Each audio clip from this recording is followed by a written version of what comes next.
जनतेसाठी समाजात मोल मजुरी करणारी ज्याची आर्थिक स्थिती नाही, एक वेळचं जेवण त्यांना मिळत नाही, या मुलांसाठी हे शाळा असताना आज या ठिकाणी अनुदानित विना अनुदानित खाजगी शाळा, मराठी शाळेकडे दुर्लक्ष, त्यांच्या अनुदानामध्ये कपात, इकडे मात्र भरमसाठ अनुदान मिळतात, खाजगी शाळांना कशासाठी?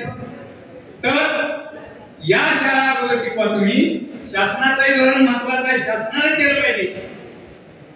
आज पालकांना वाटतंय की कसं अट्रॅक्शन केलेलं आहे खाजगी शाळा, त्यांचं युनिफॉर्म कोड सामान्य सुद्धा पालकाला वाटतं की माझं मूल जावं मोठ्या शाळेत, असं आहे तसं आहे. ही वेगळी आहे. मेन आहे ते भाषा, आणि त्या मराठी शाळेत त्याला शिकलं पाहिजे, कारण त्यांची बौद्धिक पातळी पाहिजे तशी मुलांची. पालक सुशिक्षित असले पाहिजे, त्यांना समजलं पाहिजे, त्यावेळेला त्यांनी ते खाजगी शाळेमध्ये इंग्रजी शाळेमध्ये घालून ते मूल पुढे जाऊ शकेल.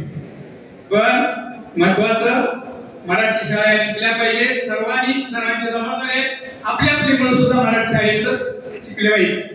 आज अभ्यासक्रम वाढलेला आहे, मराठी शासन म्हणते ओझं कमी केले, अभ्यासक्रमाचं कमी केले, दप्तराचं कमी केले, काही केलं नाही. त्या मुलाच्या पाठीवर 10 किलोचा ओझं आहे, काय कमी केलं?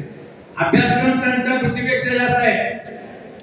मग तो मुलगा त्या स्पर्धेमध्ये टिकला पाहिजे. एका बाजूने इकडे मराठी शाळा नामशेष करायचं, त्यांचं अनुदान कमी करायचं, इकडे अनुदान. मराठी शाळेला शिपाई क्लास का देऊ शकत नाही शासन? हायस्कूलला का देतं तिकडं? मग ते अनुदान दोन शासनच देतं, आणि इकडे मात्र हे जे चाललेलं आहे ना, तर ते नको आहे. इकडे मराठी शाळेला काय ना त्यांना तुम्ही जे काही बाहेर करताय. आणि म्हणून मराठी शाळा टिकवणं, मराठी आपली भाषा टिकवणं हे महत्वाचं आहे. कुठल्याही परिस्थितीत बाहेर त्यांनी जरी आलं तर त्यांनी मराठी शिकावं आणि आहे त्या वृत्तीप्रमाणे चालावं. मला बरेचसे मुद्दे या ठिकाणी मांडायचे देश आहेत. सर्वांच्या मते जशी मराठी शाळा आहे, मराठी भाषा टिकवणं महत्वाचं आहे, त्याचप्रमाणे आपली संस्कार आणि संस्कृती टिकली पाहिजे. जी मराठी शाळेमध्ये आहे ते इंग्रजी शाळेमध्ये बघा, तुम्ही जरा परिश्रम करा. आता या 5 वर्षात मराठी विषय आणला इकडं, खाजगी शाळांमध्ये इंग्रजी शाळांमध्ये नाही नव्हता. आज सुद्धा नाईलाज असतं ते शासनानं आणि शाळाने पत्करलं.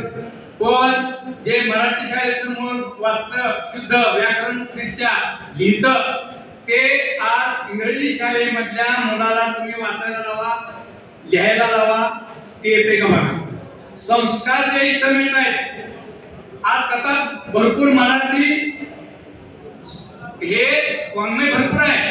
अहो भरपूर शाळा त्यामुळे हिसाबची बालकथा, महाभारताच्या कथा आहेत, तर रामायणाच्या कथा आहेत, पुस्तकं भरपूर आहेत.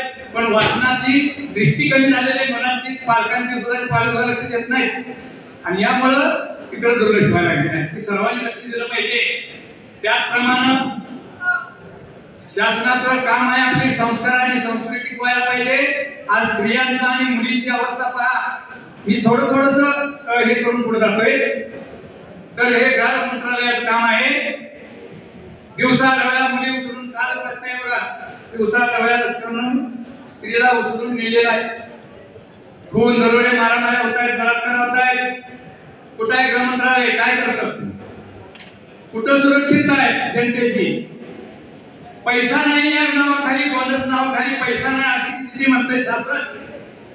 मग जर आम्हाला पैसा नाही, तुम्हाला पैसा नाही, या लोकांना कुठं आणणार? रोजगार नाही करणारा, नोकरांना, इतरांना. जर पैसा तुम्हाला नसेल, पैसा वाचवायचा असेल तर पहिल्यांदा आमदारांचं, खासदारांच्या 4 पेन्शन आहेत, आणि सर्व फुकट त्यांनी सगळे लाभ ते आतापर्यंत घेतात.